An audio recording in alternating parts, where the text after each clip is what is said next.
हे तुम टॉवर के अंदर नहीं जाओगे। अके रांडी की कठोर भेदी हुई आवाज हवा में गूंज उठी। वह हाई टॉवर नामक एक ऊंची आवासीय इमारत के सामने खड़ा था, जहां उसके पिता राष्ट्रपति कक रांडी रहते थे। उनके सामने घुटने टेककर एक लड़का खड़ा था, जो उम्र में उनके जैसा ही था, लेकिन उसके कपड़े फटे पुराने थे। लड़का भूखा और कमजोर दिख रहा था, लेकिन किसी तरह उसने हाई टॉवर के प्रवेश द्वार में अपना रास्ता बना लिया था। कृपया, लड़के ने विनती की।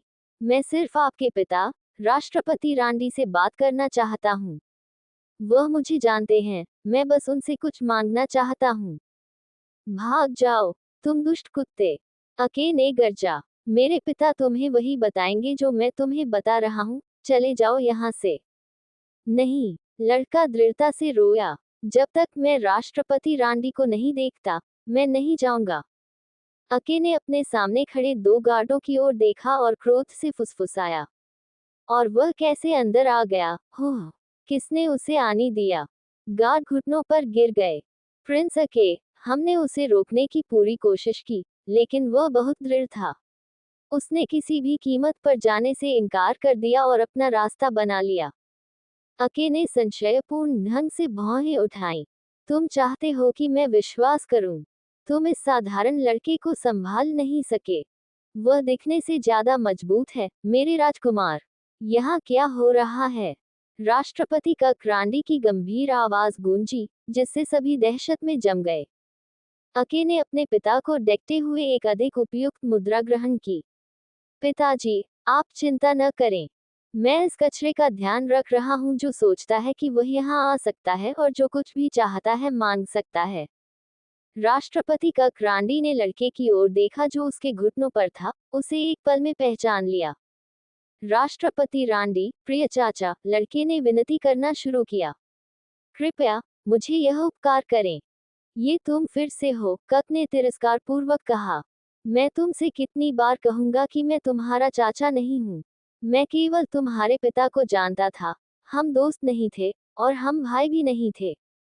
पिताजी, क्या आप इस बेकार दास को जानते हैं? अके ने पूछा। ये कचरा कई हेल्स्टन है, राग्न हेल्स्टन का बेटा, वह विश्वासघाती मलिन जो 13 साल पहले मार दिया गया था। राष्ट्रपति कक ने जमीन पर थूका। अभी यहाँ से चले जाओ, कय। तुम्हारे जैसे कचरे का शाही मैदानों पर कोई स्थान नहीं है। उसे बाहर ले जाओ। कय ने जबरदस्ती ऊपर देखने के लिए मजबूर किया क्योंकि उसने कमजोर रूप से बोला। कृपया, महामहिम, मुझे केवल 250,000 नैनोबक्स चाहिए।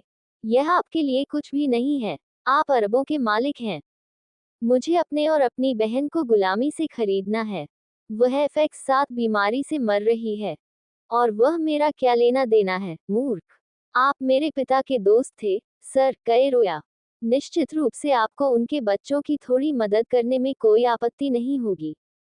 कृपया, सर, यही मैं आपसे मांगता हूँ। अगर आप मेरी इस बार मदद करते हैं तो मैं कभी यहाँ नहीं आऊंगा। मैं अपनी बहन को मरने नहीं दे सकता। तुम एक मूर्ख हो अगर तुम सोचते हो कि मैं इस सब की परवाह करता हूँ। मैं तुम्हारी मूर्खता को और अधिक सहन नहीं करूंगा। उसे मेरी नजर से हटा दो। कृपया, मैं आपसे विनती करता हूँ, सर। कय जोर से रोते हुए चिल्लाया क्योंकि उसे गार्डों द्वारा घसीटा जा रहा था। उसने खुद को मुक्त करने के लिए मजबूर किया, फिर वह दौड़ा और राष्ट्रपति कक के पैरों को पकड़ लिया, कि एआई जोर जोर से रो रहा था। मैं आपको वापस भुगतान करूंगा। मैं आपके लिए काम करूंगा। आप MUTSE से जो भी कहूंगा वह करूंगा यदि आप मुझे ये पैसा देते हैं। आप मुझको जो बोलोगे मैं करूंगा, सर। अर्घ। राष्ट्रपति कक ने अपना पैर घुमाया, कय को अपने पैरों से जोरदार लात मारी और कमजोर लड़के को जमीन पर गिरा दिया। कय को अपनी पीठ में एक दर्दनाक दर्द महसूस हुई और उसे यकीन था कि उसका कुछ हड्डियां टट गई हैं।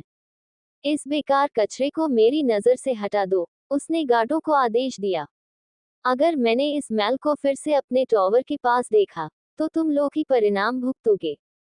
क्या तुम लोग समझ गई हो? सर, हाँ सर। गार्डों ने सलामी दी और कय को पकड़ लिया।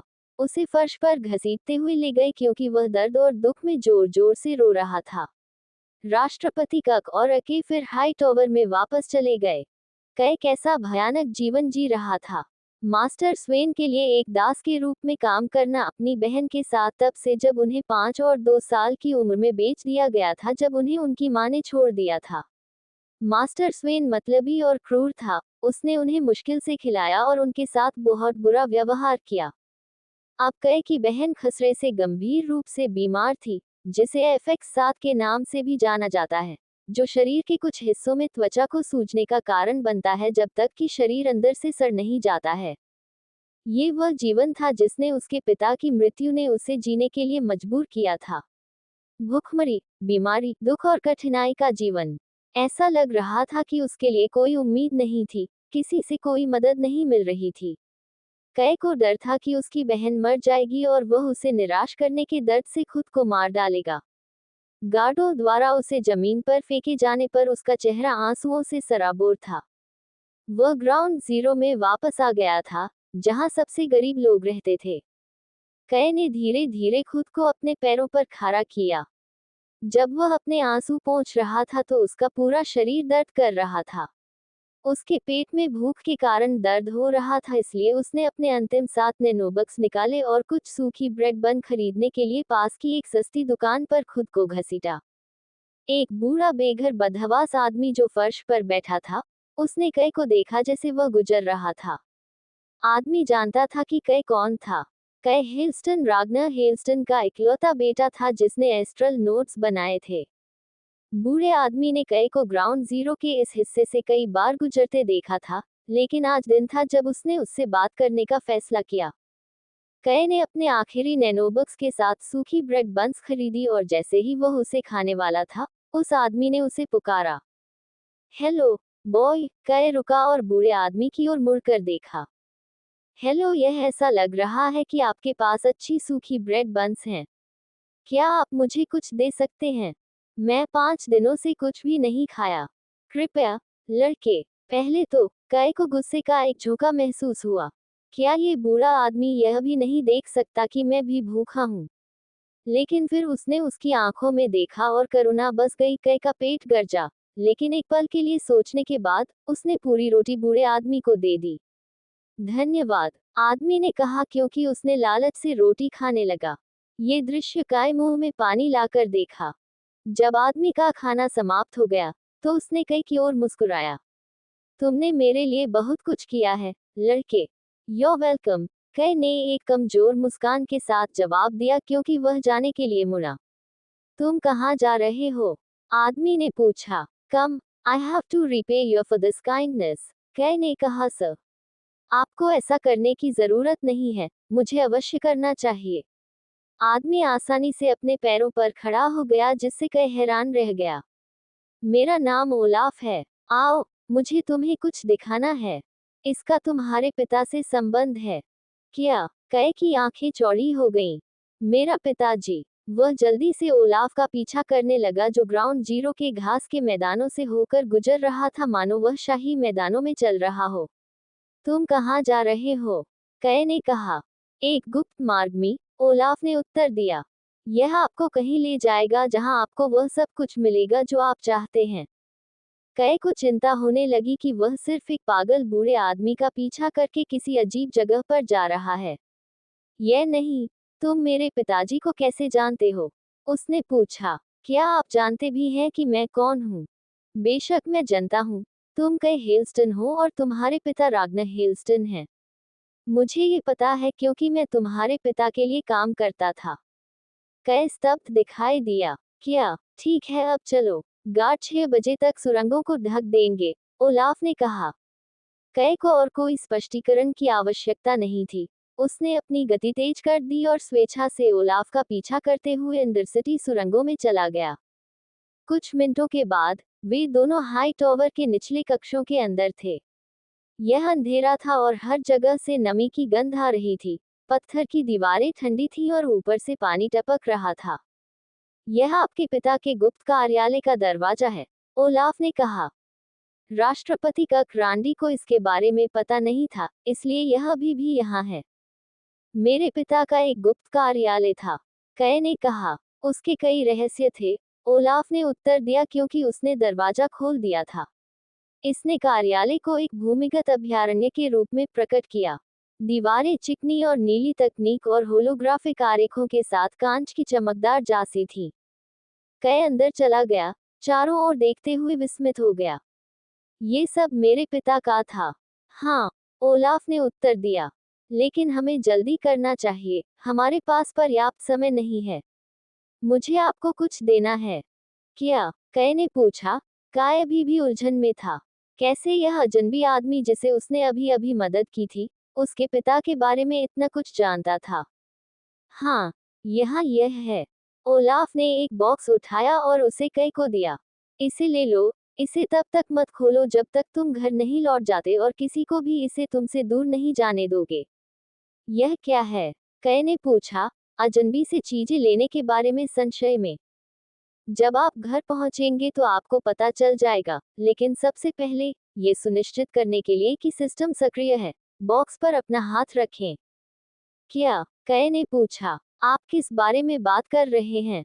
लगभग 6 बज चुके हैं। हमारे पास पर्याप्त समय नहीं है। बॉक्स पर अपना हाथ रखो। कय ने जल्दी से जैसा कहा गया वैसा ही किया और जैसे ही उसके हाथों ने बॉक्स को छुआ, एक लाल बत्ती उसके माध्यम से चमकी और डिवाइस को रोशन किया। अचानक एक मधुर रोबोटिक आवाज गूंजी। DNA activation verified. Astral node is online. System has begun activating. Awaiting manual override to turn on system. कय अभी भी सदमे में था क्योंकि उसने अपने हाथ में बॉक्स को देखा था। क्या यह एक अस्त्रल नोट था? पूरे देश में सबसे महंगी वस्तुओं में से एक उसके हाथों में है। क्या हो रहा था? मेरे शट! इससे बाहर निकलो, कय! ओलाफ चिल्लाया, कय को अपनी होश में लाने के लिए हिलाते हुए। तुम्हें अब यहाँ से निकलना होगा। मैंने अपना काम किया है और मैंने तुम्हें नोट दिया है। अब तुम्हें घर जाना चाहिए और इसे किसी को नहीं दिखाना चाहिए। एक नई यात्रा आपका इंतजार कर रही है। ये बात सुनने के बाद कय ने ओलाफ से विदा लेकर वहां से निकल गया। काय ने जितनी तेजी से हो सका मास्टर स्वेन की झोपड़ी में जल्दबाजी में प्रवेश किया। वह बहुत जोर से सांस ले रहा था और बॉक्स अभी भी उसके हाथों में कसकर जकड़ा हुआ था। एक बार जब उसने अपनी सांस पकड़ ली, तो वह जल्दी से अपने और अपनी बहन के छोटे से दास कमरे में चला गया। उसकी बहन, एस्ट्रिड बिस्तर पर केवल कुछ फटे हुए कपड़ों के साथ लेटी हुई थी। उसकी त्वचा पहले से ही लाल और सूजी हुई थी और जल्द ही वह चरण आने वाला था जहां ये सड़ना शुरू हो जाएगा। जब काय घर में दाखिल हुआ तो वह उत्साहित था, लेकिन उसे बिस्तर पर बीमार पड़ी देखकर उसका दुख लौट आया। FX7 बीमारी होने के बाद से वह पिछले 5 महीनों से उस बिस्तर पर थी। मास्टर स्वेन उसे पैसे और संसाधनों की बर्बादी कहते हैं और उसे बेचना चाहते हैं, लेकिन काय विनती करता है, ये कहते हुए कि वह दोनों के काम करेगा और दोगुना समय काम करेगा, बस ये सुनिश्चित करने के लिए कि एस्ट्रिड के सिर पर छत हो। काय ने उसे भारी मन से देखा, ये कामना करते हुए कि वह उसका दर्द दूर कर सके। वह केवल 15 वर्ष की थी और उसने बहुत पीड़ा सहन की थी। उसके इलाज के लिए मदद करने के लिए कोई भी सहमत नहीं हुआ, यहाँ तक कि उनके मालिक, स्वेन भी नहीं। उनके पास केवल एक दूसरे थे। एस्ट्रिड की आंखें धीरे धीरे खुली क्योंकि उसे एहसास हुआ कि उसका भाई उसके साथ है। अरे काय, उसने कमजोर से कहा। एस्ट्रिड, काय ने उत्तर दिया। मत हिलो, चिंता मत करो, मैं अब यहाँ हूँ। मैं तुम्हें ठीक करने के लिए एक डॉक्टर ढूंढने जा रहा हूँ। कौन सा डॉक्टर? उसने खांसी। हमारे पास कोई पैसा नहीं है। यह मेरे लिए वास्तव में कठिन रहा है, बहन। लेकिन मुझे लगता है कि मुझे एक रास्ता मिल गया है। मुझे एक एस्ट्रल नोड मिला। पिताजी ने अपने कार्यालय में एक रखा था। यह एक लंबी कहानी है। जो मायने रखता है वह ये है कि मैं स्टारलाइट अकादमी में शामिल होने जा रहा हूँ और वे अपने रंगरूटों के परिवार के सदस्यों के लिए मुफ्त स्वास्थ्य बीमा देते हैं। वे आपको मुफ्त में ठीक कर देंगे, एस्ट्रिड। काय मुस्कुराया। यह अच्छा है, एस्ट्रिड ने व्यंग्यात्मक रूप से मुस्कुराया। लेकिन आपको शक्तियों की आवश्यकता होगी, है ना? तुम्हारी कोई शक्ति नहीं है, काय। एस्ट्रिड चिंतित लग रही थी। काय अपनी बहन को चिंता नहीं करना चाहता था, इसलिए उसने उसे शांत करने की पूरी कोशिश की। मेरे पास अभी कोई शक्ति नहीं है, लेकिन मुझे निश्चित रूप से पता नहीं चलेगा जब तक मैं नोट को अनलॉक नहीं करता। मेरे पास कितनी भी शक्ति क्यों न हो, मैं अपग्रेड करूंगा और स्तर बढ़ाऊंगा और मजबूत बनूंगा। अकादमी इसके लिए ही है ना? एस्ट्रिड ने कमजोर रूप से सिर हिलाया और जैसे ही काई ने देखा, वह फिर से सो गई।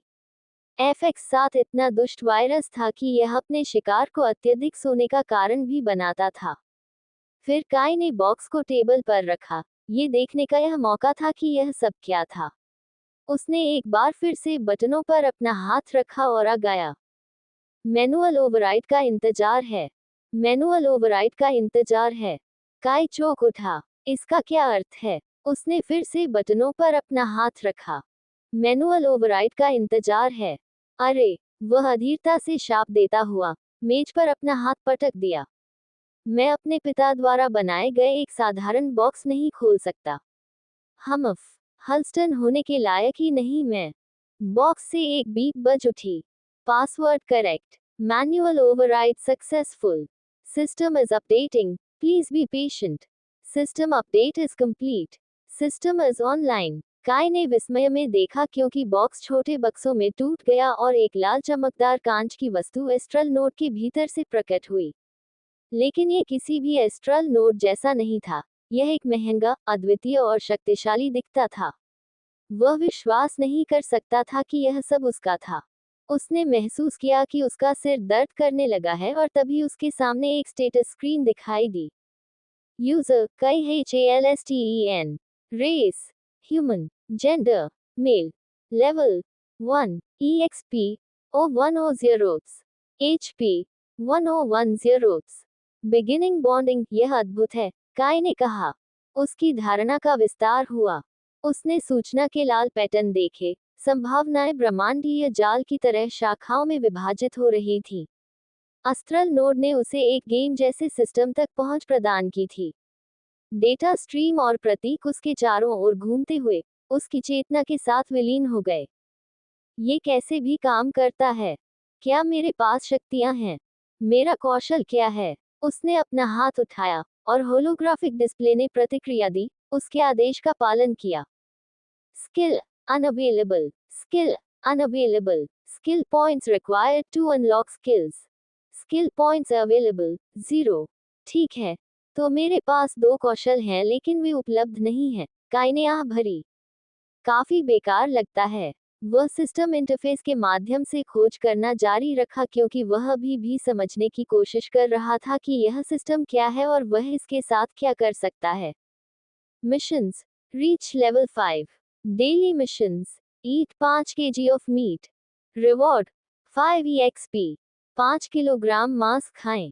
काय ने देखा। मुझे इतना मांस खरीदने के लिए पैसे कहाँ से मिलेंगे? ऐसा लग रहा था कि वह जितना अधिक अन्वेषण कर रहा था, वह सिस्टम को उतना ही कम समझ रहा था। जब वह समाप्त हो गया, तो उसने निराश होकर आह भरी। मुझे कुछ पता नहीं है कि यह सिस्टम कैसे काम करता है। उसने अपने दिमाग से सिस्टम बंद कर दिया। यह विचार कि उसके पास अब एक अस्ट्रल नोड है, उसके लिए अभी भी अविश्वसनीय था। वह जानता था कि उसके पिता ही अस्ट्रल नोड्स बनाने वाले थे और उन्हें मार डाला गया था क्योंकि वह इन्हें इंसानों के बजाय गोरमोकरों को देने वाले थे। अस्ट्रल नोड्स केवल राष्ट्र में सबसे अमीर लोगों को बेचे जाते थे ताकि उन्हें सिस्टम के माध्यम से क्षमताएं प्रदान की जा सकें। इन क्षमताओं के साथ, वे एलियन हंटर बन जाएंगे और पोर्टलों से होकर गुजरेंगे और गोरमोकरों को मार डालेंगे। जितने अधिक गुरमोकर आप मारेंगे, आप उतने ही अधिक अमीर बनेंगे। काय जानता था कि उसे पैसा कमाने के लिए क्या करना है। उसे एक एलियन हंटर बनना होगा। लेकिन समय समाप्त हो रहा था। आज आवेदन का अंतिम दिन था और रिक्रूट्स कल अकादमी जाएंगे। काय के पास बर्बाद करने का समय नहीं था। वह जल्दी से घर से बाहर निकल गया ताकि वह हाइपरसिटी जाने वाले मुफ्त रोलर बस को पकड़ सके। हाइपरसिटी टेक्नोवा राष्ट्र की राजधानी थी। यहीं पर पहली बार एलियन हंटर्स ने एकजुट होकर प्राइम अर्थ को बचाने और गोरमोकरों को रोकने के लिए एकजुट हुए थे। यह एक चमकीला नीला भविष्यवादी शहर था जिसमें लंबी लंबी इमारतें थीं और एरोमोबाइल टावरों और संरचनाओं के ऊपर से उड़ रहे थे। ये वह शहर भी था जहां STARS भर्ती मुख्यालय था। STARS एक संक्षिप्त नाम था स्पेसबोर्न टैक्टिकल एलियन रिस्पांस स्क्वाड और भर्ती किए गए रंगरूप जो अकादमी में शामिल होते हैं, जो spaceborne tactical alien response learning initiative for Technova नेलिट्स का एक संक्षिप्त नाम था। कई धनवान नहीं था, लेकिन उसके पास एक आस्ट्रेल नोट था। इसने उसे भर्ती में किसी अन्य किशोर की तरह ही एक अभिजात बना दिया, क्योंकि आस्ट्रेल नोट सबसे महंगी चीजों में से एक थी। उसने नीले गुंबद जैसी संरचना को देखा, जिसके शीर्ष पर एक विशाल तारा था। फिर उसने एक गहरी सांस ली और परिसर में प्रवेश किया। दरवाजे पर एक त्वरित जांच के बाद वह बड़ी इमारत के सफेद और नीले रंग के अंदर था। कई सभी की निगाहें महसूस कर सकता था, उसका न्याय कर रहा था, उस पर फुफकार रहा था और उसे शाप दे रहा था। वे सभी अच्छे महंगे कपड़े पहने हुए थे और उसने केवल लत्ता कपड़े पहने हुए थे। कई ने उन सभी को अनदेखा कर दिया और रिसेप्शनिस्ट के पास गया। रिसेप्शनिस्ट ने उसकी दृष्टि पर छींटाकशी की। मैं यहाँ STARS भर्ती कार्यक्रम के लिए पंजीकरण कराने आया हूँ, उन्होंने घोषणा की। रिसेप्शनिस्ट ने बुरी तरह से फुसफुसाया, तुम अभिजात नहीं हो, आप पंजीकरण नहीं कर सकते। कई ने अपनी शांति बनाए रखते हुए कहा, मेरे पास एक अस्ट्रल नोट है, इसलिए हाँ, मैं पंजीकरण कर सकता हूँ। आप, उसने हंसी, आपको ऑस्ट्रेल नोट कहाँ से मिलेगा? आपके पास साफ कपड़े खरीदने के भी पैसे नहीं हैं। नियम कहता है कि जिसके पास ऑस्ट्रेल नोट है वह भर्ती कार्यक्रम के लिए आवेदन कर सकता है, जब तक कि उसकी आयु 17 वर्ष से अधिक हो। कई ने एक मुस्कान के साथ उसके जवाब में कहा, कुछ भी नहीं, किसान। रिसेप्शनिस्ट, जिसका नाम केत्सी था, उसने अपनी आंखें घुमा दी। ऐसा नहीं है कि आप वहां लंबे समय तक टिकेंगे। आप जैसे भिखारी अभिजात वर्ग के साथ नहीं हैं। अपना हाथ डैशबोर्ड पर रखें, ये जल्दी खत्म हो जाएगा। कई ने उसे जो कुछ भी कहा गया था वह किया। उसके कमेंट्स को अनदेखा कर दिया, जैसे वह आमतौर पर करता है। उसका हाथ कुछ देर के लिए डैशबोर्ड पर बना रहा, क्योंकि यह उसकी शक्ति और क्षमता को स्कैन कर रहा था। मुझे पता था कि तुम कमजोर कचरा हो, केत्सी ने हंसा। आप सभी हैं। देखो आपकी शक्ति कितनी कम है। आपके पास शायद ही कुछ हो। कई ने डैशबोर्ड की ओर देखा और वह एक सुस्त ग्रे रंग का चमक रहा था, जिसका अर्थ था कि उसकी शक्तियां बेहद कम थीं, वास्तव में लगभग न के बराबर थीं। स्टारलाइट भर्ती केवल उच्च शक्ति और क्षमता वाले लोगों को ही लेती थी। उसने क्या सोचा था कि वे कभी भी उसे स्वीकार करेंगे? गैर अभिजात कचरा उसके जैसा। अब आपकी क्षमता की जांच करते हैं। यह शायद खराब भी होगी, क्योंकि आपकी शक्ति इतनी खराब है। केस्टी ने ताना मारना जारी रखा। रज़ेन की हथेली डैशबोर्ड पर बनी रही और धीरे धीरे ग्रे रोशनी चमकने लगी जब तक कि यह एक शक्तिशाली लाल रोशनी में बदल नहीं गई। क्या? केत्सी ने अविश्वास में बड़बड़ाया। ये संभव नहीं हो सकता। क्या है? कई ने पूछा। ये लाल रंग का चमक रहा है। क्या यह अच्छी बात है?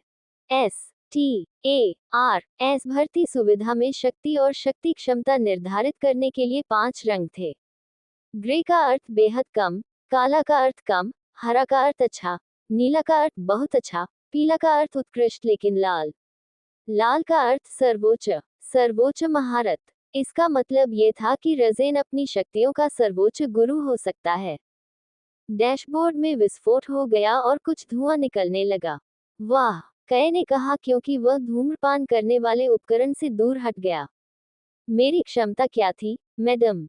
आपकी क्षमता कम है, केत्सी ने झूठ बोला। वह इस विचार को बर्दाश्त नहीं कर सकती थी कि एक दास लड़के की राष्ट्र के अभिजात वर्गों पर इतनी अधिक क्षमता हो सकती है। आप देखते हैं, जैसा कि मैंने कहा कि आप सिर्फ बंजर भूमि कचरा हैं। कम शक्ति, कम क्षमता। आप अकादमी में 1 सप्ताह भी नहीं टिकेंगे। यदि आप अभी भी शामिल होना चाहते हैं तो यहाँ आकर हस्ताक्षर करें। कई ने उसके शब्दों को अपने ऊपर हावी नहीं होने दिया, भले ही वे चेहरे पर मुकों की तरह थे। वह धीरे धीरे उसके पास वापस गया और सूची पर अपना नाम अंकित किया। जैसे ही कई बाहर निकला, केत्सी ने अपना फोन उठाया और एक रहस्यमय धनी व्यक्ति को फोन किया जो उसके अंधेरे कार्यालय में था, और फिर कई हेल्स्टन के बारे में बताया, जिसके पास सर्वोच्च गुरु की क्षमता थी। एक ऐसी क्षमता जो लंबे समय से नहीं देखी गई थी। रहस्यमय छायादार आदमी ने सिर हिलाया और गुनगुनाया, मैं इस कई हेल्स्टन पर नजर रखूंगा। जैसे ही कई इमारत से बाहर निकलने वाला था, उसने देखा कि उसकी उम्र के कुछ किशोर पायरोलिफ्ट से बाहर आ रहे हैं। उनके महंगे कपड़े और पॉलिश किए हुए जूते पहने हुए हैं।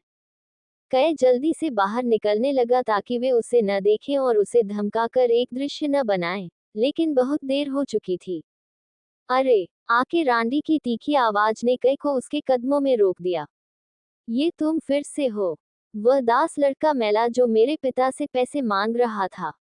आप यहाँ भर्ती केंद्र में क्या कर रहे हैं? काय धीरे धीरे मुड़ा और आके का सामना करने के लिए आत्मविश्वास पाया। मैं आवेदन देने आया था।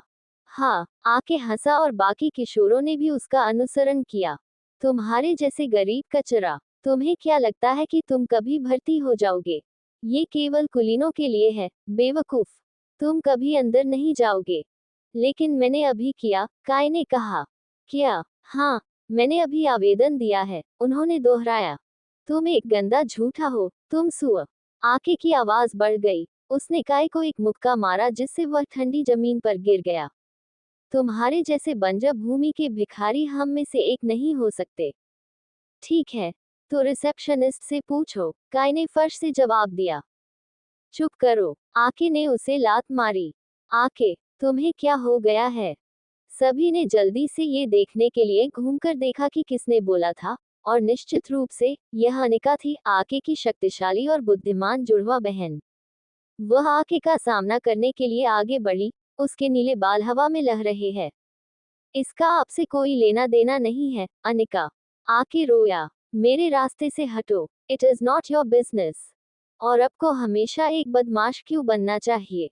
उसने उस पर एक फाट कर लगाया। अनिका, वह एक बेकार गुलाम है, हमें उन्हें अपनी जगह दिखानी चाहिए। दास शाही मैदानों में नहीं आते हैं और वे STARLITE में नहीं आते हैं। ठीक है, उस स्थिति में, अगर वह यहाँ है, तो इसका मतलब है कि वह अब गुलाम नहीं है और वह अब एक कुलीन है, अनिका ने कहा क्योंकि वह काय के पास पहुंची जो अभी भी फर्श पर पड़ा हुआ था। उसने उसे हाथ दिया लेकिन उसने मना कर दिया और अपने दम पर उठ गया। क्या तुम ठीक हो? उसने पूछा। मैं ठीक हूँ, काय ने प्रतिशोधी भाव से उत्तर दिया। धन्यवाद, लेकिन मुझे आपकी मदद की जरूरत नहीं थी। अनिका मुस्कुराए। मैं देख रहा हूँ। अनिका, तुम क्या कर रहे हो? वह ग्राउंड जीरो से है। वह मेल है। कचरा। मुझे रूड होकर पेश नहीं आने दो, आके। चुप करो। फिर अनिका ने काय की ओर मुड़कर कहा। मुझे अपने भाई के लिए खेद है, वह एक गधा है। लेकिन मैं इसे तुम्हारे लिए कॉम्पेंसेट करूंगा। मैं देख सकता हूँ कि आपके पास वापस ले जाने के लिए कोई वाहन नहीं है। चलो मैं आपको अपने एरोमोबाइल में सवारी देता हूँ, और आपको रोलर बस का इंतजार करने के तनाव और समय से बचाता हूँ। काय ने एक सेकंड के लिए इसके बारे में सोचा। उसे स्वेन मास्टर और पहली रोलर से पहले कॉटेज पर लौटना पड़ा और शाम पहले ही जा चुकी थी। उसे दूसरी मुख्य रोलर के लिए 1 घंटा इंतजार करना पड़ेगा, लेकिन जैसा कि मध्यम वाले केवल कम दूरी तय करते हैं। तुम मेरी मदद क्यों कर रहे हो? काय ने अनिच्छा से पूछा। अनिका ने चमकते हुए कहा। क्योंकि आपको मदद की जरूरत है। कुछ देर तक खामोशी रही, फिर उसने कहा। चलो चलते हैं। काय ने आके और उसके बाकी गिरोह की ओर देखा क्योंकि वह और अनिका मुख्यालय से बाहर निकले। वह अनिका के साथ एरोमोबाइल में प्रवेश किया। ये हवा में मंडरा रहा था। इसकी सतह एक प्रतिबिंबित मिश्र धातु से बनी थी, जो परिवेशी शहर की रोशनी में झिलमिला रही थी। सीटें बहुत आरामदायक थीं और उसके सामने एक होलोग्राफिक डिस्प्ले पैनल था। ये पहली बार था जब वह किसी ऑटोमोबाइल के अंदर था क्योंकि वे बहुत महंगे थे और केवल सबसे अमीर और कुलीनों द्वारा संचालित थे। ड्राइवर ने उड़ान भरी और उन्हें शाही मैदान से दूर ले जाना शुरू कर दिया। अनिका के चेहरे पर अभी भी वह कोमल मुस्कान थी। एक बार फिर मेरे भाई के लिए क्षमा करें। आपको माफी मांगना बंद कर देना चाहिए, काय ने बेरुखी से कहा। मैं अपने स्वरूप के आधार पर लोगों द्वारा मेरा न्याय करने के आदी हूँ। आपकी उपस्थिति में कुछ भी गलत नहीं है, उसने कहा। काय ने उसे देखा। मैं एक गुलाम हूँ, लेकिन आप भी बहुत हैंडसम हैं, उसने मुस्कुराते हुए कहा। मैं इसे देख सकता हूँ। इन सभी जर्जर बालों और निशानों के नीचे। आप बहुत अच्छे दिखने वाले व्यक्ति हैं, आपकी आंखें भी चमकदार हैं। आपकी प्रशंसा बहुत अनावश्यक लगती है, काई ने उत्तर दिया। अनिका मुस्कुराई। मेरा नाम एनी। मैं जानता हूँ कि तुम कौन हो, उसने उसे काट दिया। मैं तुम्हारे पिता को जानता हूँ। क्या इसीलिए आप ठंडे हो रहे हैं? क्योंकि मेरे पिता राष्ट्रपति कक रेंडी हैं, उसने पूछा। काई ने जवाब नहीं दिया, उसने केवल कुछ सेकंड के लिए उसकी ओर देखा। अनिका बहुत सुंदर थी, लेकिन वह एक व्याकुलता की तरह लग रही थी। वह उस आदमी की बेटी थी जो उसे बचाने में मदद करने के बजाय उसे पीड़ित देखना पसंद करेगा। उसे भी उससे नफरत करनी होगी। हम ग्राउंड जीरो पर आ चुके हैं, उसने कहा। तुम मुझे यहीं छोड़ सकते हो? तुम पक्का? अनिका ने पूछा। अगर आप चाहें तो मैं आपको सीधे आपके घर ले जा सकता हूँ। काई नहीं चाहता था कि वह जान सके कि वह कहाँ रहता है। मेरा कोई घर नहीं है, उसने जवाब दिया। मैं यहाँ ठीक हूँ। ठीक है। ड्राइवर ने एरोमोबाइल को ग्राउंड जीरो नामक धूल भरी और सूखी बंजर भूमि पर उतारा और काई को छोड़ दिया। अनिका ने लहराया क्योंकि उसे दूर ले जाया जा रहा था, लेकिन काई ने वापस लहराया नहीं। वह उसके खेल में नहीं खेलना चाहता था, उसे उस पर भरोसा नहीं था। कुछ ही मिनटों बाद वह मास्टर स्वेन के घर पहुंचा और जैसे ही वह अपनी बहन को देखने के लिए जल्दी से गया, उसे एक भयानक दृश्य दिखाई दिया। एस्ट्रिड की बीमारी और भी खराब हो गई थी और अगला चरण शुरू हो गया था। उसकी त्वचा अंदर से सड़ने लगी थी और बाहर निकल रही थी। ये सब होते हुए एस्ट्रिड बेहोश पड़ी थी। एस्ट्रिड! काई चिल्लाया। उसकी आंखों से आंसू बह रहे थे। वह अपनी बहन को खोना बर्दाश्त नहीं कर सकता था और इसलिए वह जल्दी से एक बाल्टी साफ पानी और साबुन लेने के लिए दौड़ा, जबकि उसका दिल तेजी से धड़क रहा था। वह पानी के साथ कमरे में लौट आया और उसे अपनी बहन के पास रख दिया। देर हो चुकी थी। मास्टर स्वेन जल्द ही वापस आ जाएगा और उसने कोई काम नहीं किया था। काई के हाथ कांप रहे थे क्योंकि उसने कपड़े को बाल्टी में डुबोया। चिंता मत करो, एस्ट्रिड, उसने प्रार्थना करना शुरू किया। तुम ठीक हो जाओगे।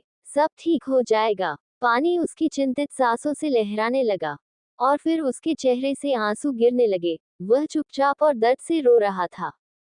मैं अकादमी में शामिल होने जा रहा हूँ, ठीक है? उसने जारी रखा। मेरा आवेदन सफल रहा। मुझे नहीं पता कि वे मुझे चुनेंगे या नहीं, लेकिन हमें उम्मीद करनी होगी। मैं तुम्हें बचाऊंगा, प्यारी बहन। मैं वादा करता हूँ कि मैं तुम्हें बचाऊंगा। उसने धीरे से उसकी सड़ रही त्वचा को साफ करना शुरू कर दिया। कुलीन वर्ग उसे जो गुलाम लड़का कहता था, उसके जैसा रोने की पूरी कोशिश करते हुए। सड़ती हुई त्वचा की गंध नशीली थी। जब उसने उसकी त्वचा को साफ कर लिया, तो काई ने एक बार फिर अपना अस्त्रल नोड निकाला। उसने इसे देखा। यह उसे शक्तियां क्यों नहीं दे सकता था? उसे शक्तियां चाहिए थीं। वही एक सफल एलियन हंटर बनने का एकमात्र तरीका था। मेरी शक्तियां क्या हैं? उसने मांग की। Power 0। Power level 0। Skill unavailable. Skill unavailable. Skill points required to unlock skills. Skill points available 0। Oh! Kai ने मेज पर अपना हाथ पटकते हुए चिल्लाया। किस तरह का आस्ट्रेल नोड किसी को शक्तियां नहीं देता है? जब वह अभी भी गुस्से में था, सामने का दरवाजा खुला और मास्टर स्वेन वापस आ गया। कय, कय, वह दुष्ट बच्चा कहाँ है? कय ने जल्दी से आस्ट्रेल नोड को अपने बिस्तर के नीचे रख दिया और अपने मास्टर के पास गया ताकि उसे वह मार पड़े जो उसे मिलने वाली थी। ईयर 2054 शुरुआत में अंतरिक्षीय ग्रह गोरमोक के मूल निवासी द्वारा हमला किया गया।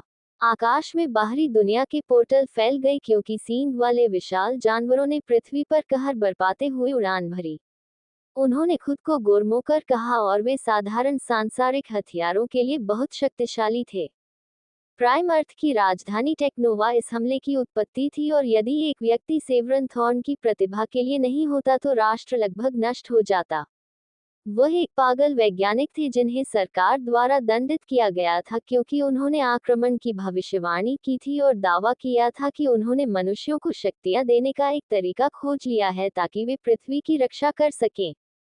सभी ने सोचा कि वह तब पागल था, लेकिन अब जब आक्रमण हो गया था, तो सेवरन को सरकार द्वारा काम पर रखा गया था और उन्हें मनुष्यों को ये शक्तियां देने का आदेश दिया गया था ताकि वे टेक्नोवा और प्राइम अर्थ को बचा सकें।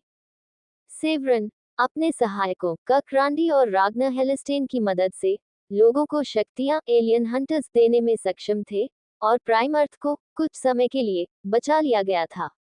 लेकिन जैसे जैसे गोरमोकर हमला करते रहे, अधिक एलियन शिकारी की आवश्यकता थी और इसलिए आसानी से लोगों को शक्तियां देने के लिए सूक्ष्म नोड बनाया गया था, जिसके अनुसार पौराणिक प्राणी नोड में है। मरमेड नोड ने जल शक्तियां दी, परी नोड ने जादू की शक्तियां दी, बेसिलिस्क नोड ने पृथ्वी की शक्तियां दी, बांशी नोड ने ध्वनि शक्तियां दी, थंडरबर्ड नोड ने बिजली की शक्तियां दी, आइस बियर नोड ने बर्फ की शक्तियां दी और दानवबाज नोड ने हवा की शक्तियां दी। क्योंकि ये शक्तियां राष्ट्र के लिए कितनी महत्वपूर्ण थी, सूक्ष्म नोड बहुत महंगे थे और इसलिए उन्होंने गरीबों को अमीरों से अलग कर दिया। गरीबों को जमीनी स्तर पर, राष्ट्र के छोरों पर एक सूखी बंजर भूमि में मजबूर किया और अमीर लोग शाही मैदानों में रहे। राज्यों और शहरों में अधिक संसाधनों और प्रौद्योगिकी वाले राष्ट्र में केवल अमीर ही नोट्स खरीद सकते थे और गोरमोकरों का शिकार कर सकते थे और इसीलिए केवल अमीर ही इतना पैसा कमा सकते थे। लेकिन अब मेरा मौका है, काय ने अपने मन में सोचा। मैं एक एलियन हंटर बन सकता हूँ, पोर्टलों में प्रवेश कर सकता हूँ, गोरमोकरों को मार सकता हूँ और लाखों नैनोबक्स कमा सकता हूँ। मुझे बस STARLITA अकादमी पास करने की जरूरत है। लगभग 6 बज रहे थे और काय मुश्किल से सोया था। एस्ट्रिड की सड़ती हुई त्वचा को साफ करने में घंटों बिताने के बाद उसे मास्टर स्वेन द्वारा दिए गए काम करने पड़े। मास्टर लौटने से पहले उसने उन्हें पूरा नहीं किया था और इस वजह से उसे मास्टर स्वेन द्वारा कोड़े से दंडित किया गया था। काय ने पूरी रात यह सोचकर बिताई कि जब वह लाखों कमा लेगा तो वह यहाँ कैसे लौटेगा और अपने मालिक से इतना क्रूर होने का बदला लेगा।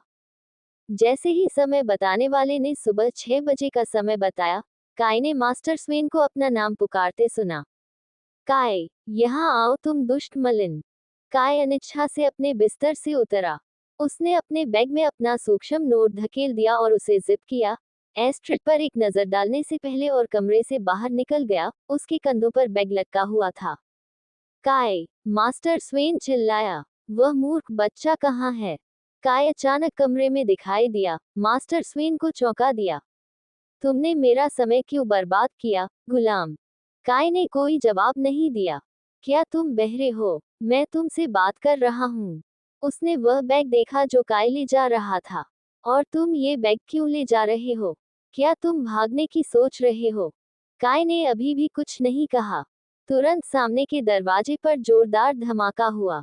मास्टर स्वेन चुप हो गया क्योंकि उसने दरवाजे की ओर देखा और फिर काय की ओर देखा। यहाँ रुको, गुलाम सुअ, उसने आदेश दिया। मैं देखूंगा कि यह कौन है। उसने गुस्से से दरवाजा खोला। उसके सामने एक लंबा मांसपेशियों वाला आदमी खड़ा था, जिसका चेहरा गड़ा हुआ और मजबूत था। आदमी के घने सुनहरे बाल और मूंछों के साथ एक गंभीर चौकोर चेहरा था। उसने एक नीली और काली सेना की वर्दी पहनी हुई थी जिसके किनारे पर STARS का लोगो साहपूर्वक लगा हुआ था। उसने मास्टर स्वेन को गंभीर चेहरे से नीचे देखा। मेरा नाम कर्नल स्काई स्कारडे है। क्या ये काय हेलिस्टेन का निवास स्थान है? आदमी ने मांग की। हाँ, मास्टर स्वेन हकलाया। वह मेरा गुलाम है। मैं आपकी कैसे मदद कर सकता हूँ? उसे तुरंत यहाँ लाओ। STARLITE अकादमी के लिए उसका आवेदन स्वीकृत हो गया है। तुरंत ट्रेन छोड़ दो। क्या वह गुलाम कचरा कहीं नहीं जा रहा है? मैं उसका मालिक हूँ और उसे जाने की अनुमति नहीं है। मास्टर स्वेन ने अधिकार के साथ उत्तर दिया। अब सरकार उसका मालिक है दोस्त, रास्ता बनाओ। कर्नल स्काई ने आदेश दिया। चलो, काय हॉल्स्टन। काय ने इमारत से धीरे धीरे बाहर निकाला। उसका सिर नीचे था क्योंकि वह अपने मालिक स्वेन से आंख मिलाने से बचने की कोशिश कर रहा था। तुम कमीने, मास्टर स्वेन चिल्लाया। मैं तुम्हारी बहन को मार डालूंगा, तुम बेवकूफ। उसकी बहन को हमारे शीर्ष अस्पतालों में व्यापक देखभाल के लिए पैरामेडिक्स ले जा रहे हैं, कर्नल स्काई ने उत्तर दिया। क्या? मास्टर स्वेन ने निराश होकर कहा। आप इन बेकार दासों के लिए ऐसा क्यों कर रहे हैं? It is not my look out. है बूढ़े आदमी, कर्नल स्काई ने उत्तर दिया। हमारे रंगरूटों के सभी परिवार के सदस्यों को मुफ्त स्वास्थ्य बीमा मिलता है। अब चलो चलते हैं, लड़का।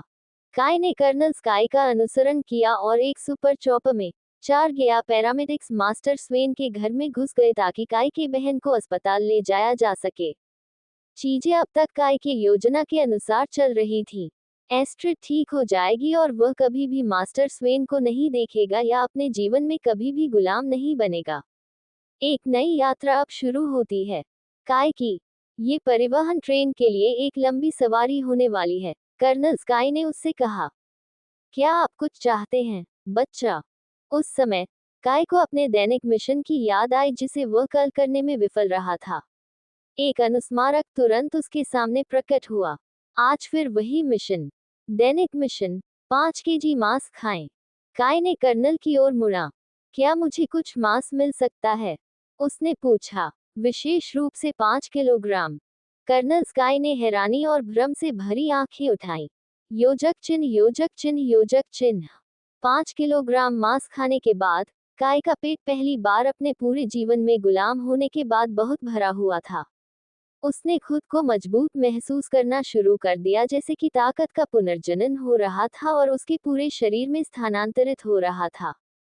फिर एक नया संदेश दिखाई दिया। दैनिक मिशन पूरा। आपको 5 EXP अंक प्रदान किए गए हैं। कुल EXP अंक 5100। तो मुझे बस सिस्टम का पालन करना है और दैनिक मिशन पूरा करना है, काय ने सोचा। ये काफी आसान है। नया दैनिक मिशन, 24 घंटे तक पानी सेवन से बचें। इनाम 10 EXP। 24 घंटे, काय ने सोचा। मैं इस नोट को समझता हूँ, हर सेकंड कम और कम। सबसे पहले यह मुझे अधिक खिलाता है और अब ये चाहता है कि मैं निर्जलित रहूं। ठीक है बच्चा, you are alive now, colonel Sky चिल्लाया। हम यहाँ हैं, नीचे उतरो। काय सुपर चॉपर से बाहर कूदा और कर्नल का अनुसरण कर एक ट्रेन स्टेशन पर गया। युद्ध ट्रेन के अंदर जाओ, कर्नल स्काई ने आदेश दिया। नोट: तारांकन अनुवाद यथासंभव सटीक होने का प्रयास किया गया है। तारांकन कुछ वाक्यांशों का अनुवाद शाब्दिक होने के बजाय अर्थ के आधार पर किया गया है ताकि संदर्भ बनाए रखा जा सके। तारांकन मूल पाठ में कुछ अंग्रेजी शब्दों का उपयोग किया गया है जिन्हें हिंदी में अनुवादित नहीं किया गया है, जैसे EXP एक्सपीरियंस पॉइंट्स। अस्वीकरण: तारांकन यह अनुवाद केवल सूचनात्मक उद्देश्यों के लिए है। तारांकन किसी भी कानूनी या अन्य महत्वपूर्ण मामलों के लिए पेशेवर अनुवादक या भाषाविद से परामर्श लें। तारांकन अनुवाद में त्रुटियां हो सकती हैं, इसलिए कृपया इसे ध्यान में रखें।